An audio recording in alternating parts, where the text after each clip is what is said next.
अस्सलाम वालेकुम व्यूअर्स, मैं हूं मेहर अली। आप देख रहे हैं मेरा यूट्यूब चैनल। बच्चों की 5 पसंदीदा आदत। यकीनन अगर हम इन आदतों को अपना लेते हैं तो हम माशरे में पुरसुकून ज़िंदगी गुजार सकते हैं। नंबर 1, बच्चे रो रो कर मांगते हैं और अपनी बात मनवा लेते हैं। हमें भी अपने रब से रो रो कर मांगना चाहिए, गिड़गिड़ाना चाहिए और अपनी बात मनवानी चाहिए। नंबर 2, बच्चे मट्टी में खेलते हैं, यानी अपने गुरूर और तकब्बुर को खाक में मिला देते हैं। नंबर 3, वो लड़ते हैं, झगड़ते हैं, लेकिन फिर सुलह कर लेते हैं, यानी हसद, कीने और बोझ को अपने दिल में जगह नहीं देते।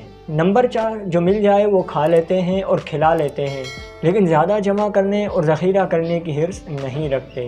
नंबर 5, वो मिट्टी के घर बनाते हैं और खेल कर गिरा देते हैं, यानी ये पैगाम देते हैं कि ये दुनिया दारुल बका नहीं बल्कि दारुल फना है। उम्मीद है आपको ये वीडियो पसंद आई होगी। अगर ये वीडियो पसंद आई है तो इसको लाइक करें, शेयर करें। अगर आपने इस चैनल को सब्सक्राइब नहीं किया तो इसको जल्दी से सब्सक्राइब कर लें।